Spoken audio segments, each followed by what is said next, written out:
C'est toujours un plaisir de vous retrouver pour votre émission La Tribune des Éditos, ce rendez-vous de votre télévision True TV pour décrypter, analyser et parcourir l'actualité nationale et internationale à travers les commentaires et analyses des différents médias. Pour cette tribune, il sera question de la libération du docteur Arthur Elliott. En seconde partie d'émission, il sera question de la nouvelle stratégie gouvernementale sur les thèmes fiscaux.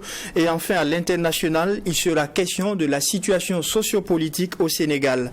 Et pour le décryptage de ces différentes actualités, je suis accompagné par 4 professionnels des médias. Nous avons Michel Nana, rédacteur en chef délégué aux éditions Le Pays. À ses côtés, nous avons Daouda Kinda, journaliste au Niveau du Quotidien. Et juste à ma gauche, nous avons Ousmane Paré, journaliste indépendant, et Idrissa Koumbem, journaliste à la Lettre du Faso. Arthur Kenneth Elliott, enfin libéré, le médecin australien naturalisé burkinabé est enfin libre après 7 années de captivité aux mains des terroristes.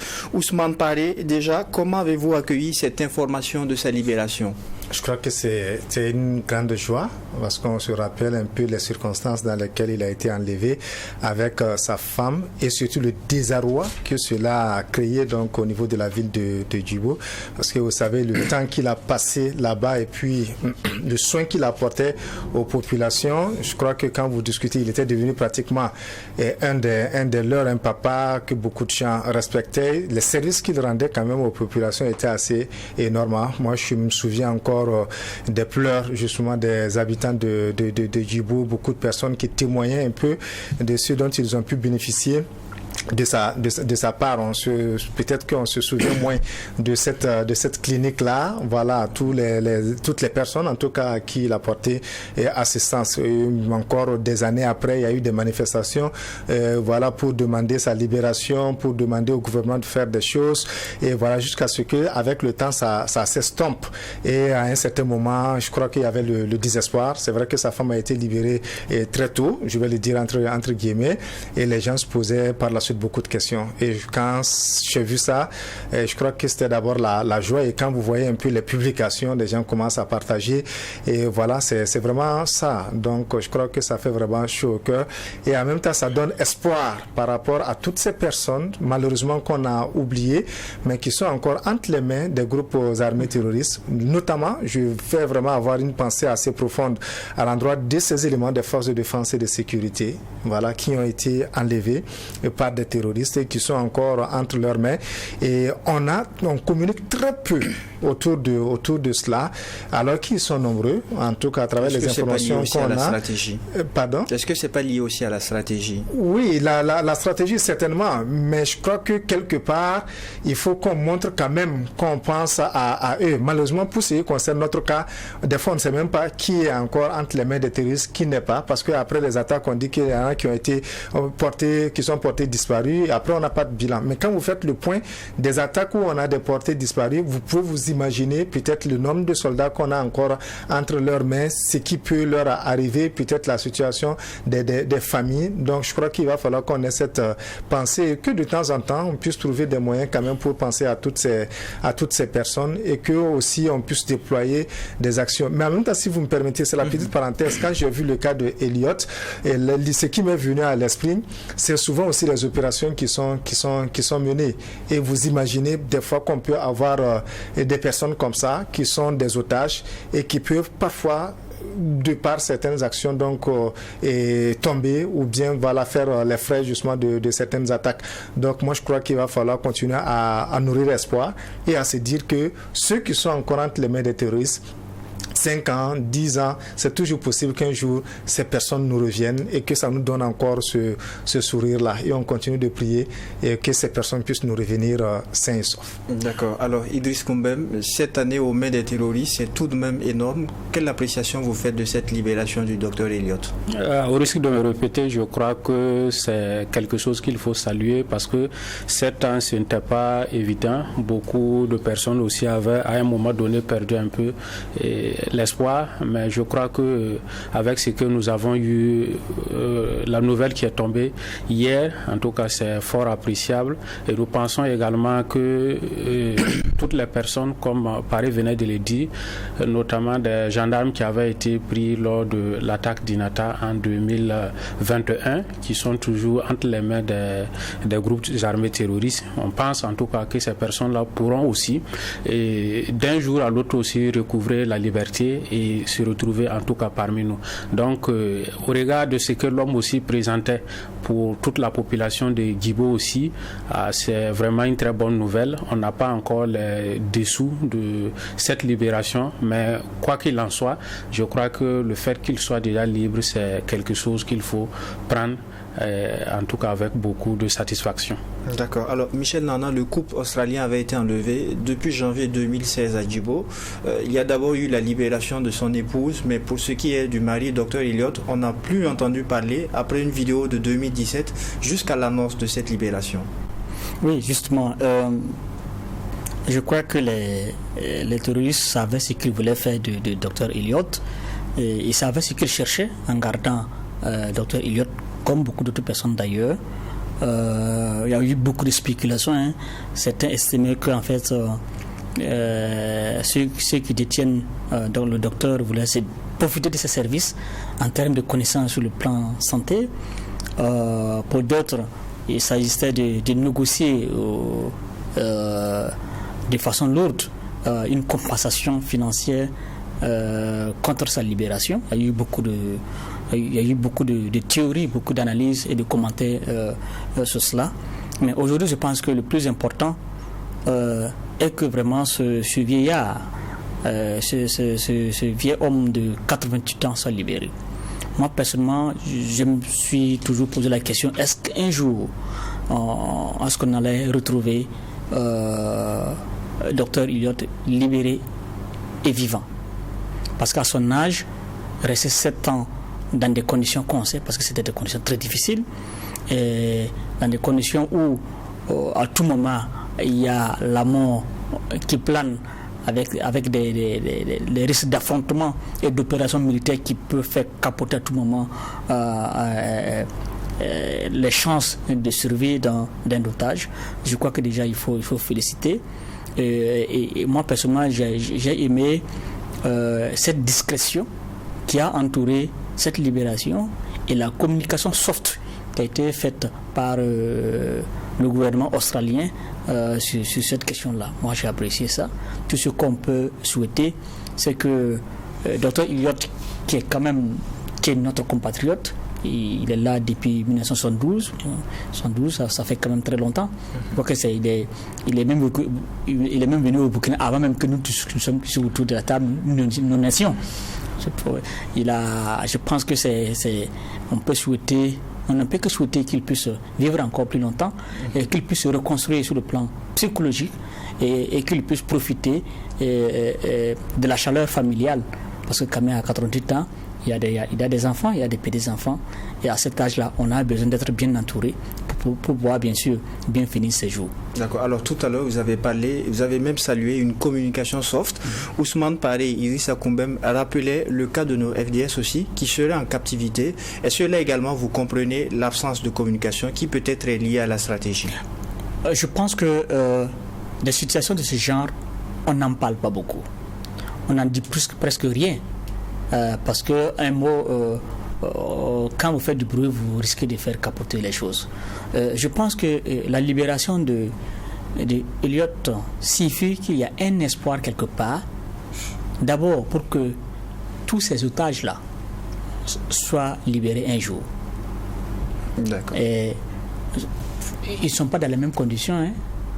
Ils ne sont pas logés à la même enseigne. Parce que avoir des militaires comme otages, c'est différent d'avoir un civil comme otage.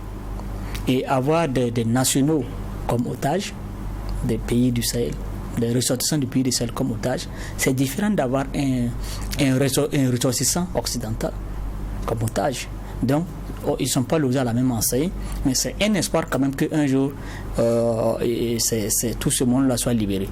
Je pense aussi que c'est un espoir parce que si après 7 ans, les terroristes ont pu libérer et Dr Elliott, cela voudrait dire que quelque part, il y a quand même des créneaux par lesquels de moins, on peut arriver à dialoguer, à se parler, pour que ceux qui ont pris les armes là, contre nos pays là, que ces gens-là puissent vraiment revenir à la raison.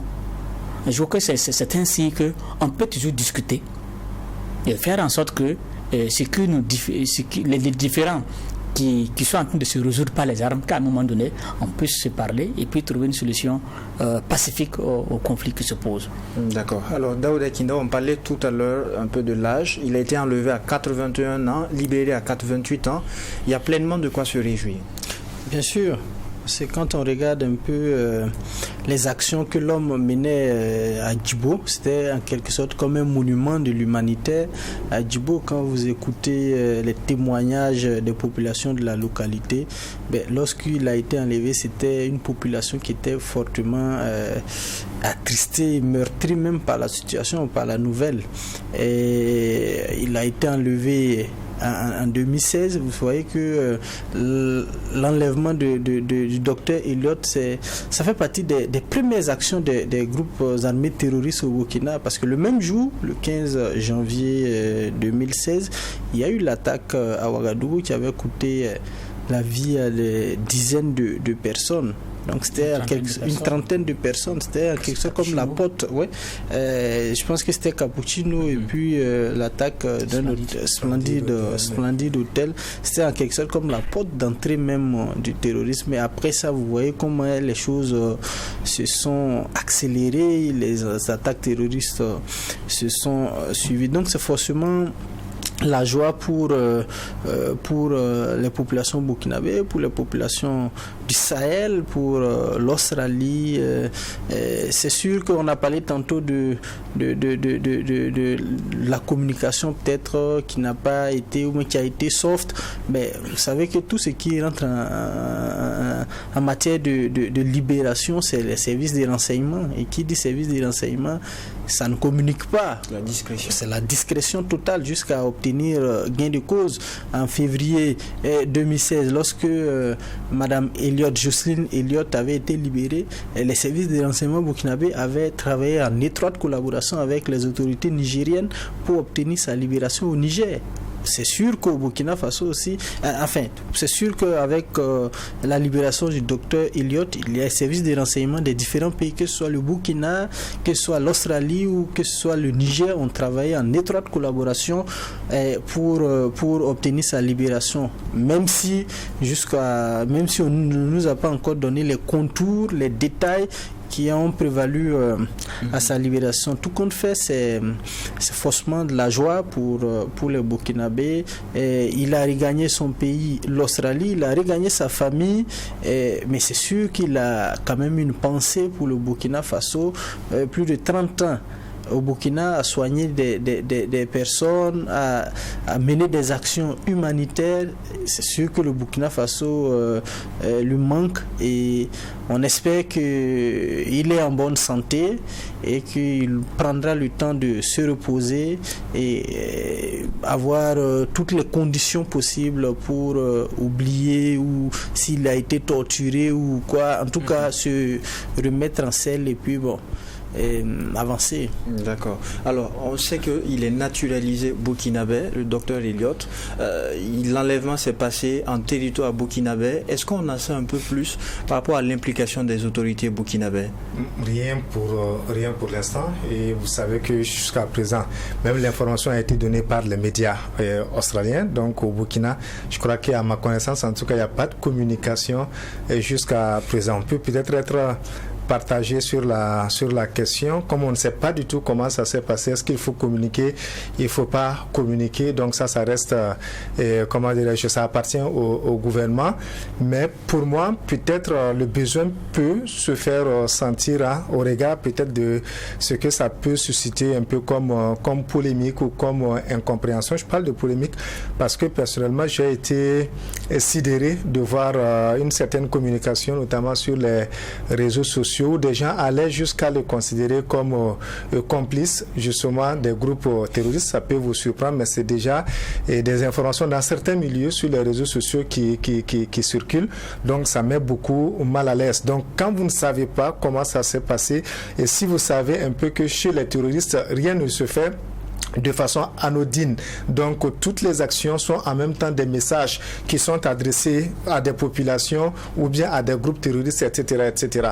Donc est-ce qu'il a fallu qu'il y ait des négociations pour qu'il soit libéré? Est-ce qu'il y a eu paiement de rançon? Est-ce que c'était le gouvernement burkinabé qui était devant les services de renseignement burkinabé ou bien c'était des Occidentaux? Comment ça se passait? Je sais que de toute façon on sera d'une manière ou d'une autre impliqué. Est-ce que c'était à l'initiative des ravisseurs? Parce que quand vous parlez aussi, vous savez qu'il n'y a pas un seul groupe, il y a plusieurs groupes. Est-ce qu'à un certain moment, il est passé des mains d'un groupe à un autre groupe? Vous savez, on n'en sait absolument rien. Donc, c'est très, très difficile de parler. Mais je crois qu'il appartient au gouvernement de suivre un peu l'évolution de la situation, de suivre un peu tout ce qui se tient comme discours et au moment opportun, au besoin, communiquer ou ne pas communiquer. Ça appartient naturellement au gouvernement. Et l'autre chose, ça nous appartient maintenant en tant que médias d'aller chercher à savoir ce qui s'est passé exactement pour donner sens en réalité aux événements, pour savoir ce qu'on dit et ce qu'on ne dit pas. Parce que vous savez, comme je l'ai dit, et si c'est à l'initiative des groupes terroristes, certainement il y a un objectif. Donc tout ce que vous tenez comme discours, ça peut avoir des répercussions par rapport à peut-être un autre otage qui est détenu, ou bien par rapport à une localité où il y a des ambitions, il y a des velléités qui sont là. Donc c'est une question très très très complexe. On ne peut justement pour l'instant que se contenter de ce qui s'est passé, et j'espère surtout qu'à travers cette libération, on a eu beaucoup d'informations par rapport donc au mouvement des groupes terroristes, ce qui est intéressant parce que quand vous avez des informations, vous savez aussi orienter un peu vos actions. Vous avez des informations sur d'autres otages, vous avez des informations sur les mouvements des groupes terroristes, vous avez des informations, des retours d'informations par rapport à des chefs qui ont été oui ou non neutralisés, etc., etc. Je crois que c'est ça qui est aussi intéressant dans la libération des otages. Alors, Michel Nana, cette libération revêt beaucoup d'importance pour le Burkina. Daouda Kinda le rappelait tout à l'heure. Son enlèvement coïncidait avec l'une des premières grosses attaques au Burkina, l'attaque du Cappuccino. Pourtant, rien n'a filtré sur les conditions de la libération. Est-ce que le Burkina a contribué ou pas? Est-ce qu'au niveau des éditions, le pays, on en sait un peu plus? Pas les éditions du pays, moi, personnellement. Je pense que rien n'allait être filtré dans cette affaire-là. Aucune information n'allait être donnée autour de cette libération. Vous vous rappelez, l'avant-dernière libération, c'était une Américaine. L'information a été donnée par les médias étrangers et confirmée plus tard par un communiqué, une sortie médiatique du gouvernement nigérien. Et cette fois-ci, il faut s'attendre à ce qu'il y ait juste quelques éléments sur les contours de cette libération, mais ça ne viendra pas du Burkina Faso. Ça va venir de l'extérieur. Toujours est-il que pour une libération de ce genre, il y a tellement de pays qui s'impliquent. Paris l'a rappelé, le Burkina Faso, le Niger, le Mali, et les Français, les Américains et les Australiens. Il y a beaucoup de gens qui travaillent ensemble pour pouvoir aboutir à une libération de ces gens-là. Et quand c'est comme ça, je pense que le choix, c'est de garder l'information secrète et éviter de divulguer des données qui peuvent compromettre d'autres opérations. D'accord. Je pense que c'est très important. Et nous, au niveau des médias, je ne sais pas si on a intérêt à fouiller pour dépoussiérer ou bien pour éclaircir ce qui est important de garder pour le moment dans l'ombre pour éviter vraiment certaines déconvenues. Oui, réaction aussi. Juste une précision, en fait, c'est par rapport à cela, parce que la première attaque, à ma connaissance, c'est l'enlèvement du Roumain, donc Gerrit, voilà, justement, qui est toujours c'est le seul occidental qui est toujours entre les mains des terroristes qui ont au niveau de la mine de Tambao, voilà, qui était gérée, je crois que par une société, si j'ai bonne mémoire, je ne sais pas si c'est australienne ou c'était... Tambao, est-ce que c'est pas le nommé Le Roumain qui a été... Justement, c'est le Roumain qui a été enlevé. Maintenant, c'est la gestion. En fait, il y a des éléments, il peut y avoir des implications. C'est là, je dis, ce sont des informations toujours qui peuvent intéresser les services de renseignement. C'est juste ça. D'accord. Alors, finalement, peu importe qui a contribué, l'important, c'est la libération. Mais également, est-ce qu'il ne faut pas revoir un peu en termes de prudence pour ceux qui vont dans ces zones à fort défi sécuritaire, non seulement pour les nationaux, aussi pour les expatriés? Idrissa Koumbem. Oui, c'est juste. Dans une situation de crise sécuritaire comme ça, il faut beaucoup de la prudence. Mais pour revenir au cas spécifiquement du docteur Elliott, c'est quelqu'un qui vivait bien avant, voilà, dans la journée, bien avant la crise. Donc, il est dans son milieu naturel, si on peut le dire ainsi. Et c'est à partir de là qu'il a été, en tout cas, pris par les groupes armés terroristes. Et il y a beaucoup de personnes encore, et même certaines de l'administration encore qui vivent dans ces zones, mais les déplacements, il faut vraiment beaucoup de prudence pour que les personnes n'arrivent pas à se retrouver dans les mains des ravisseurs, parce que quand ils arrivent à prendre, surtout voilà, les Occidentaux, à la limite après c'est des rançons on demande, ça peut être beaucoup d'argent, alors que on nous a fait comprendre aussi que c'est avec ces moyens-là que les gars ils partent se réarmer encore pour revenir. Donc avant, pour ne pas avoir toutes ces tractations après, mieux vaut prendre les mesures sécuritaires. Voilà, et comme le risque zéro aussi n'est pas aussi une chose facile à respecter, mais il faut un minimum de sécurité, de garantie pour en tout cas faire des déplacements dans ces zones-là. D'accord, oui, allez-y. Les conditions ont changé, le contexte a changé, parce qu'au moment, en 2015, 2016 surtout,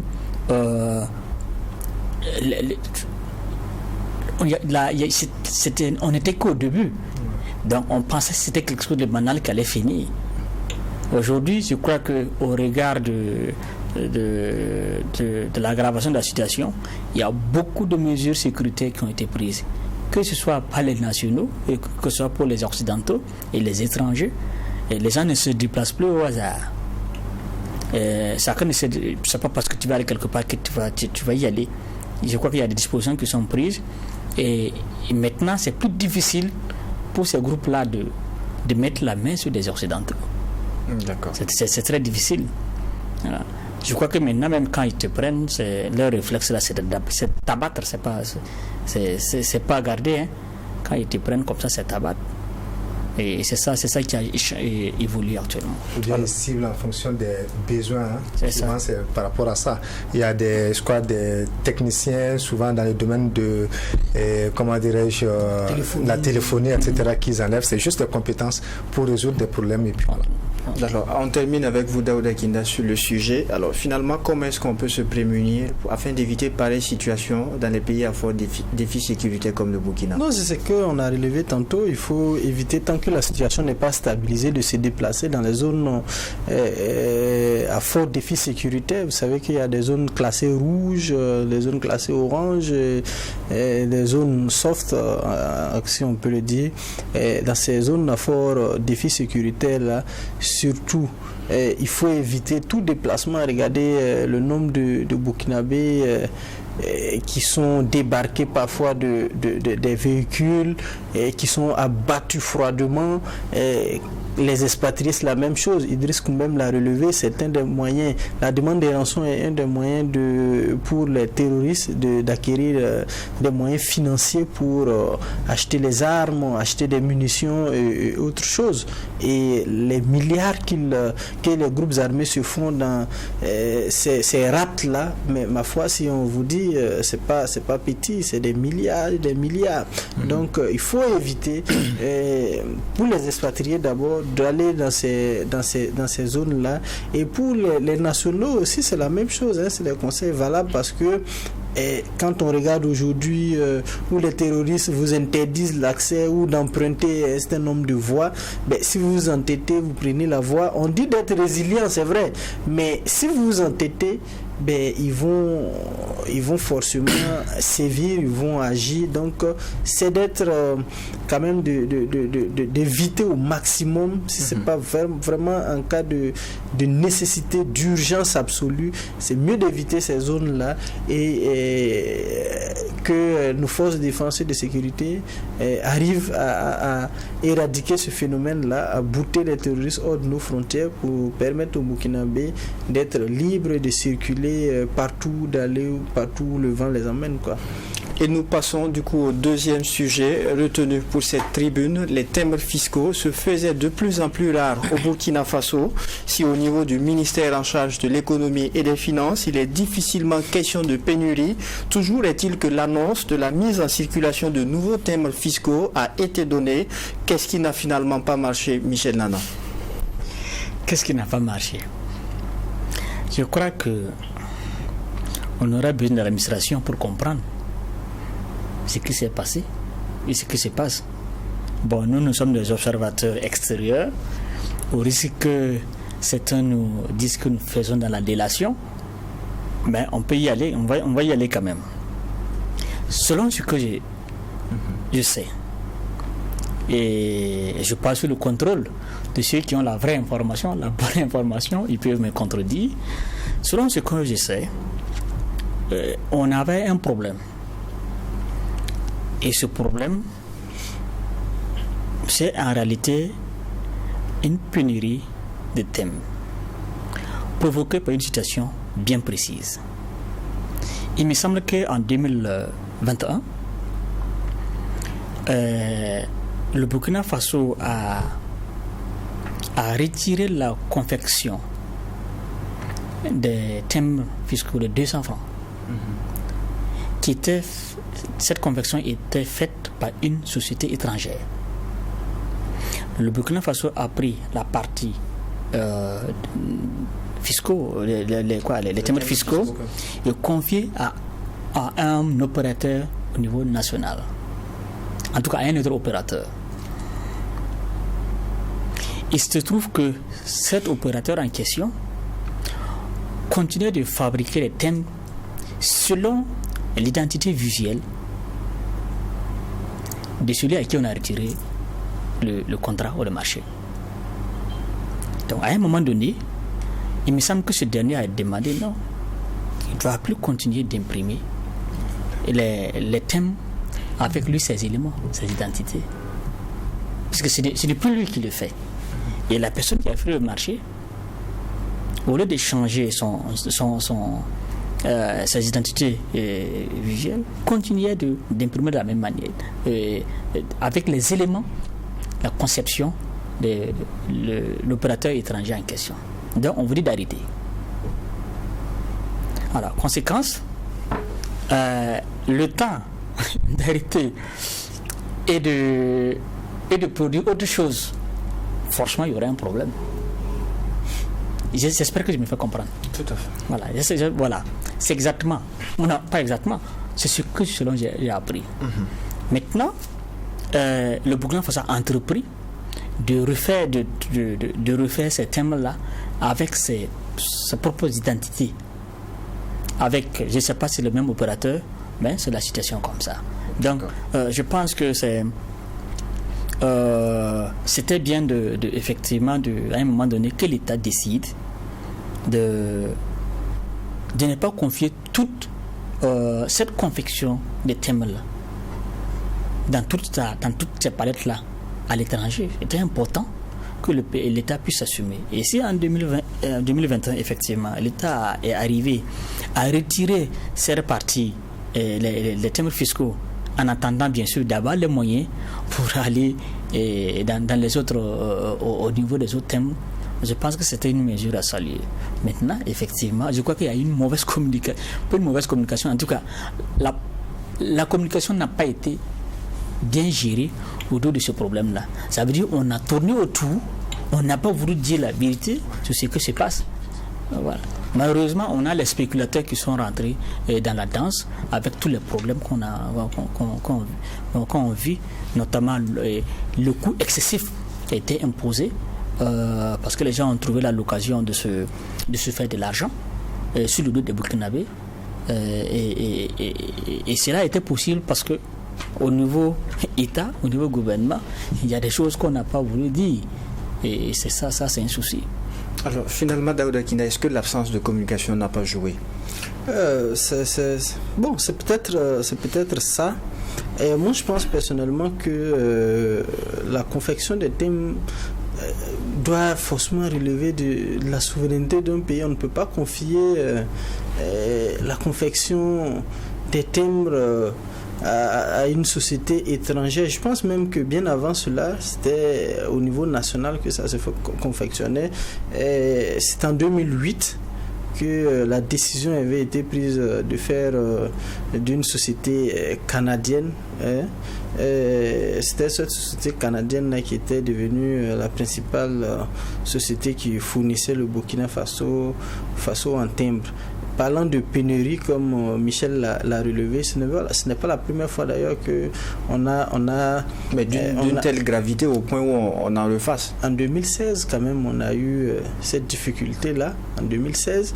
Et je me rappelle qu'à l'époque, ceux qui passaient les concours et autres avaient des difficultés pour légaliser. Il y avait même une solution palliative qui avait été prise à l'époque, permettre de légaliser les documents sans timbre. Je ne sais pas si vous vous rappelez, et ça a généré ou ça a provoqué des pertes énormes pour le Burkina. Ça faisait près de 100 millions de pertes. Et c'est passé de perte à profit, ces dysfonctionnements ou ces ruptures dans la chaîne de commande ou d'approvisionnement là, et ça crée quand même beaucoup de pertes pour le trésor. Et je pense que c'est un manque d'anticipation. Parce que si on a déjà vécu une situation pareille, je parlais tantôt de 2016.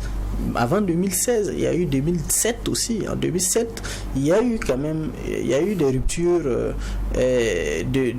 d'approvisionnement ou de fourniture de timbres. Et c'est peut-être ce qui avait provoqué à l'époque ou ce qui avait fait engendrer le fait qu'on puisse attribuer le marché là à la société canadienne. Je n'en sais rien, mais tout compte fait, en 2007 il y a eu ce problème, en 2016 il y a encore ce problème s'est encore répété, et cette fois-ci en 2023 on se retrouve dans une situation pareille.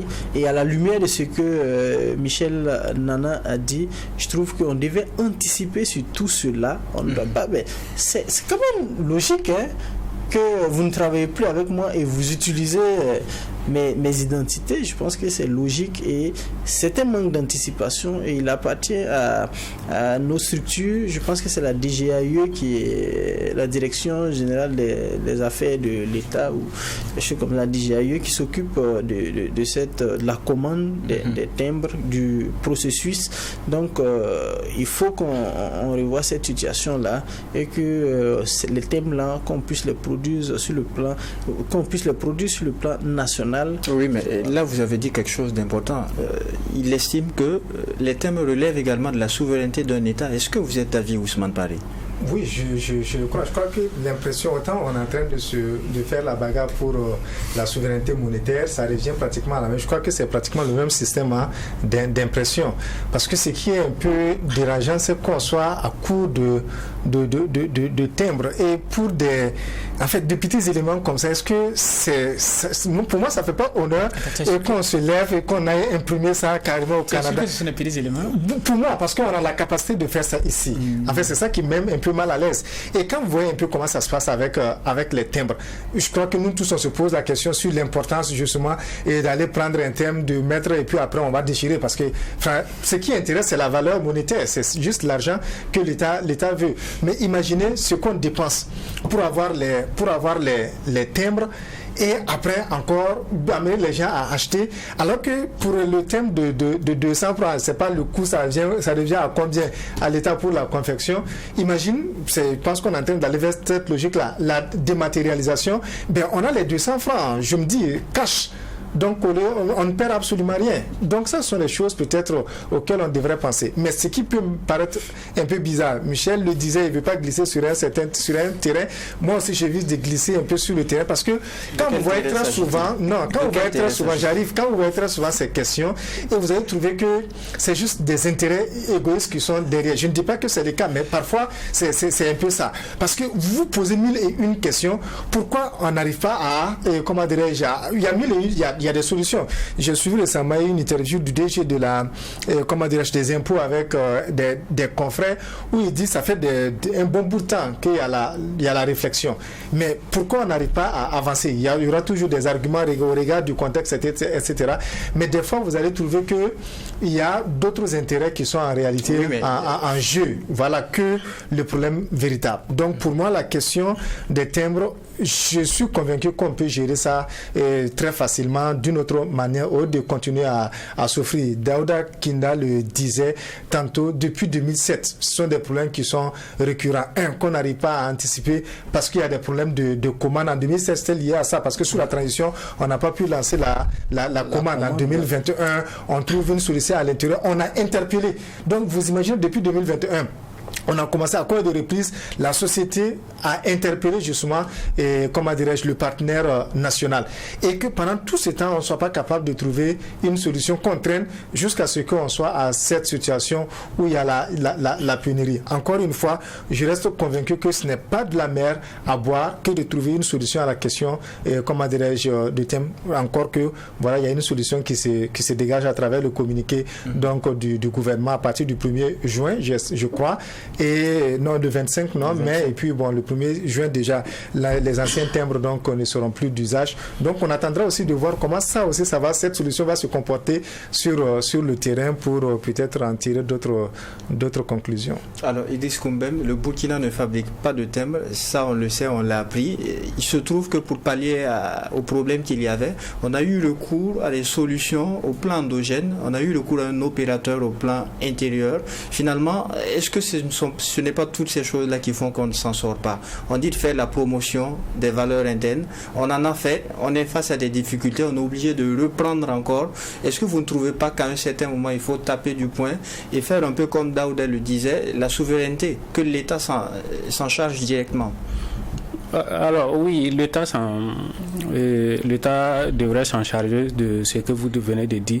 Ça, c'est un fait qu'il faut analyser de façon générale, qui rentre dans le cadre un peu de la libéralisation de beaucoup de secteurs où l'État s'est retiré et il a confié ça beaucoup à des privés.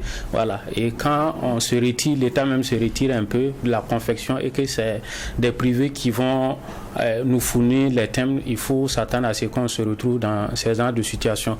Maintenant, pour revenir au communiqué de la direction générale des impôts, ce qu'il faut déplorer totalement, c'est en tout cas l'absence de communication ou bien la non-précision d'éléments convaincants pour en tout cas expliquer la situation. Même pour les timbres à venir à partir, on ne nous a même pas dit que si ça sera confectionné, c'est juste l'identité qu'on a donnée des timbres, mais on ne nous dit pas ça sera confectionné où et par quelle société. Voilà, ça, ce n'est même pas précisé également. Et l'autre élément aussi qu'il faut se poser, ce sont les timbres, les quotités de 200 francs et les autres timbres. Est-ce que c'est le même fournisseur qui va continuer toujours à donner, ou bien ces mêmes timbres-là ne seront pas confectionnés ici, même si on suppose que les timbres de 200 francs seront confectionnés ici, comme le communiqué le précisait le communiqué de la Direction générale des impôts. Donc c'est un ensemble de questions auxquelles il faut véritablement réfléchir, aller également, comme Paré venait de le souligner, des propos du directeur général des impôts qui parlait de la dématérialisation des timbres. Ça sera plus facile, ça sera plus pratique et ça ne va pas demander des coûts de production assez élevés et les processus de passation de marché auxquels on a été confronté là, on va permettre d'éviter tout cela. Sinon, à l'étape actuelle, avec ce qu'on a dit, c'est juste trouver un peu un calmant à une situation qui ne va pas véritablement se résoudre parce qu'il y a beaucoup d'implications, il y a d'autres thèmes également, il y a beaucoup de facteurs qu'on n'a pas compris. Voilà, on ne nous a pas suffisamment expliqué ce qui a fait qu'on est arrivé même à cette situation. Il aurait fallu que, en tout cas au niveau du ministère de l'économie, et plus particulièrement au niveau de la direction générale des affaires immobilières et de l'État là, puisque c'est la structure qui est en charge de faire venir les thèmes, d'expliquer clairement et de dire à partir de cet instant-là, voilà quelle société nationale qui aura en charge la confection des timbres et ça va concerner quelle quotité pour qu'on soit situé clairement sur la question. D'accord, oui, réaction Ousmane. Une précision par rapport à tout ce qu'on est en train de dire. Il fait bien par exemple d'évoquer la question de la libéralisation, mais en fait c'est le gros handicap des fois aussi c'est à ce niveau, avec certaines taxes qui existent. Je fais allusion par exemple au monde du livre. Vous savez qu'il est plus facile en fait d'aller faire imprimer nos livres à l'extérieur que de faire travailler des imprimeurs ou des libraires des éditeurs nationaux sur la question, parce que le coût en réalité du papier revient tellement cher que le producteur national ne peut pas être en fait défavorisé par rapport à un producteur, à un éditeur étranger. Je ne maîtrise pas toute la chaîne par exemple de la question du thème, mais parfois ce sont des paramètres comme ça. Vous posez beaucoup de questions, vous arrivez, vous demandez pourquoi on n'arrive pas à faire sur le plan national, alors que c'est juste un petit point qui bloque. Ça peut être lié à une taxe, ça peut être lié à une loi qui nous empêche justement d'être compétitifs face à des gens qui sont à l'extérieur. Donc pour être rentable, on préfère aller lancer la commande à l'extérieur et voilà, on tue des entreprises au niveau local et autres. Et voilà, donc je crois que ça c'est une question qu'il faudra essayer de revoir. Surtout qu'on est dans un contexte où on parle d'autonomie, d'indépendance et de lutter aussi contre l'impérialisme. Je crois qu'il y a des exemples sous la Révolution qui doivent encore nous inspirer aujourd'hui, sous tant est-il que c'est l'idéal de Thomas Sankara qui inspire les actions aujourd'hui. Donc ça va être des décisions courageuses, ça va être la révision d'un certain nombre de textes et ça va être aussi notre capacité à apporter des solutions viables donc à un certain nombre de préoccupations au lieu de passer le temps à tourner autour du pot ou bien à mettre juste des sparadraps sur la plaie au lieu de la soigner au fond. Alors oui, Michel Nana, est-ce que la réglementation des points de vente ne pourrait pas permettre de juguler le problème? Réglementation des points de vente, des points de vente de timbres. C'est-à-dire les particuliers qui arrivent à le vendre avec une certaine quantité, alors que ça devrait se trouver au niveau des mairies, au niveau des hôtels de finances et au niveau du ministère. Dans notre pays, je pense qu'on a pris cette mauvaise habitude de prendre tout comme des affaires à faire. Ce qui fait que des choses qui doivent être gérées par l'État, par les structures de l'État, sont confiées à des individus dans des gargotes. Pourquoi? Parce qu'il y a des choses qui ont intérêt à faire sortir ces éléments-là pour les remettre à d'autres personnes pour revendre.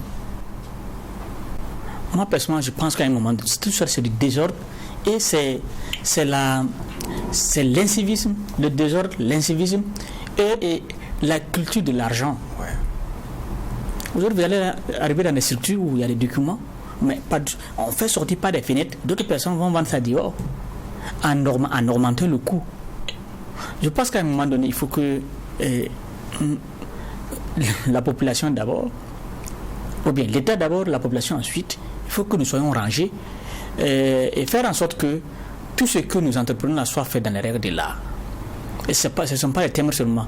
Il y a beaucoup de documents de l'État qui sont sortis par-dessus des tables ou bien par des fenêtres, qu'on remet à des particuliers qui font de la spéculation. Même il y a des agents de l'État qui sont dans cette spéculation-là. Parce que ça les arrange, ça leur permet d'avoir de l'argent. Et vous rappelez par exemple, à un moment donné, le service des transports. Ouais. Il y a le service des transports. Il y a beaucoup de maintenant, ils ont besoin de changer. Oui, ça a diminué. Ça a changé parce qu'ils ont dû prendre le taureau par les cornes pour pouvoir régler ce problème-là. Il y a beaucoup de choses comme ça qui se passent dans notre pays où les gens préfèrent chiffonner leurs citoyens pour pouvoir se faire de l'argent. Oui, sinon, Ousmane parlait de la dématérialisation. Est-ce que ce serait également une solution, la dématérialisation? Oui, bien sûr, c'est très important, cette dématérialisation-là.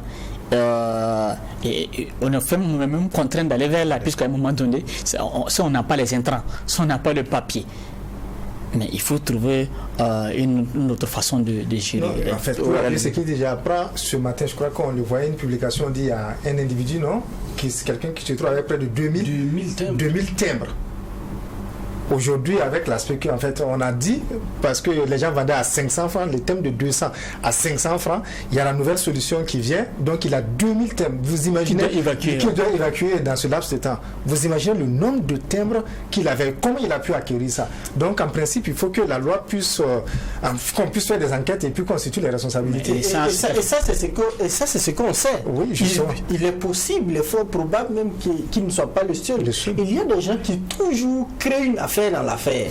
Ils savent que avec cette situation-là, forcément, il y a l'argent qu'ils peuvent avoir. Donc, ils créent forcément une sorte de pénurie et ils sortent maintenant pour revendre sa chair. Et je pense que ces personnes-là doivent être interpellées par les autorités et afin qu'ils puissent s'expliquer comment il peut se retrouver avec plus de 2000 timbres par devant lui. Et pendant que les gens sont en train de se promener dans les différentes localités du pays pour chercher un seul timbre, mais ils n'arrivent pas à voir. Et toi, par devant toi, tu gardes 2000 timbres et tu es assis, voulant que tu sois le seul à détenir ces timbres-là que tu vas revendre à 500 ou 1000 francs pour des timbres qu'on doit vendre normalement à 200 francs. C'est malheureux, mais c'est récurrent même pour le gage. Ça se fait très rapidement. Tout ça, c'est la faiblesse de notre État.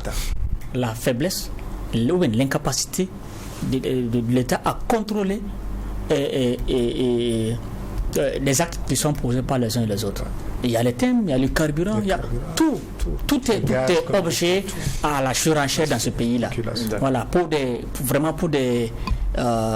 des citoyens véreux.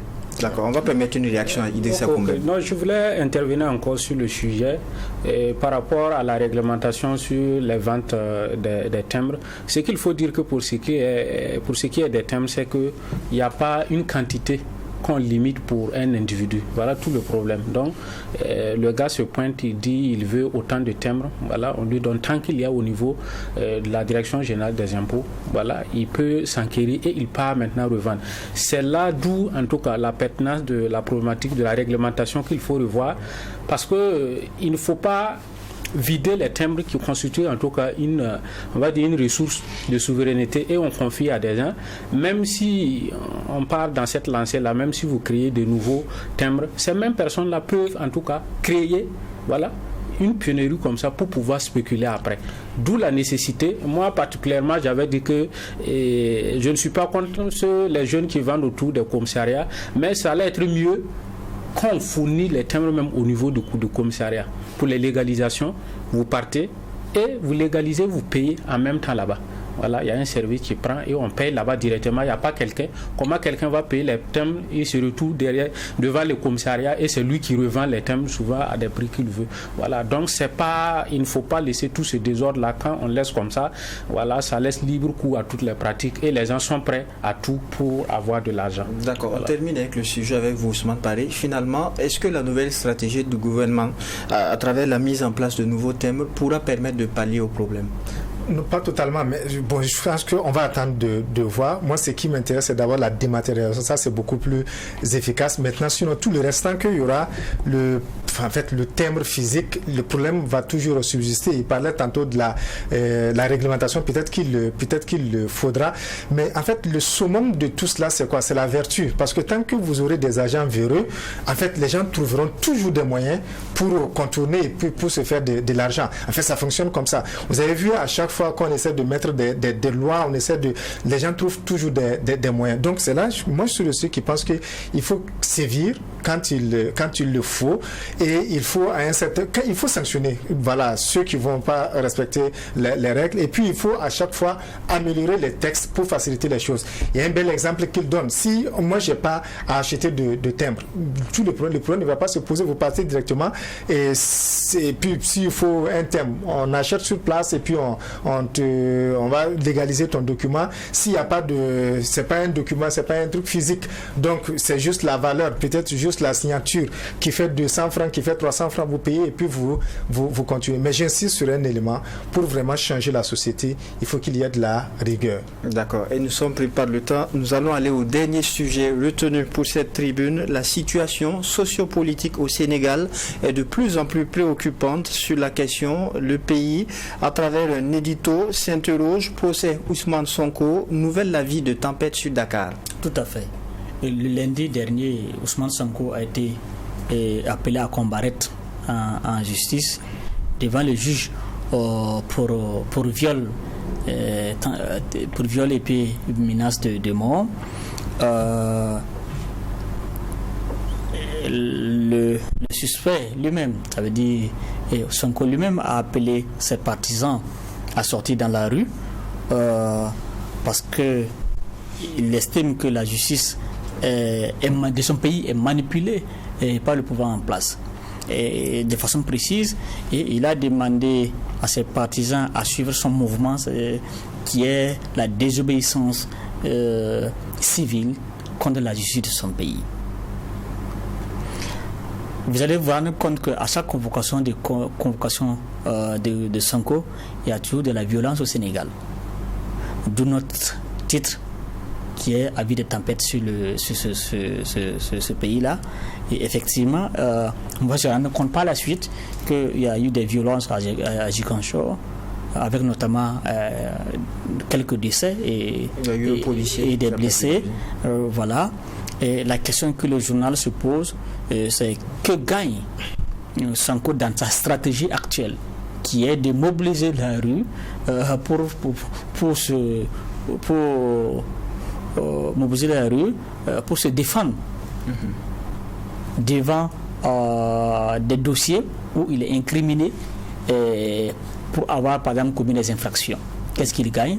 Et je crois que c'est un pari risqué, parce qu'utiliser la rue pour pouvoir se défaire des grippes de la justice de son pays, et ça pourrait se retourner contre lui, parce que en fin de compte la justice, quoi qu'on dise, est indépendante, et si les faits qui lui sont reprochés sont avérés, si cette question de viol ou de menace de mort, si c'est avéré, évidemment il sera condamné. Et s'il est condamné, bien entendu, ce qu'il craignait, ça veut dire ne pas être candidat à la prochaine élection présidentielle, ça risque d'arriver. Et là, ça serait tant pis pour lui, parce que la rue ne serait pas capable de faire changer la donne.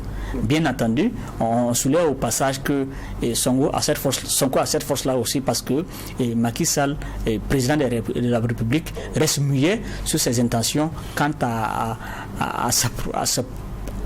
sa candidature à la prochaine élection présidentielle. Et c'est ça, effectivement, sur ça, effectivement, que surfe Sonko, en mobilisant les Sénégalais qui ne sont pas du tout d'accord, bien sûr, pour une autre candidature du président. D'accord, on va aller très rapidement, on n'est pris par le temps. Idriss Koumbem, finalement, l'opposition, elle, de son côté, estime que ce procès n'a qu'un seul but, empêcher Ousmane Sonko d'être candidat face à un éventuel troisième mandat de Macky Sall.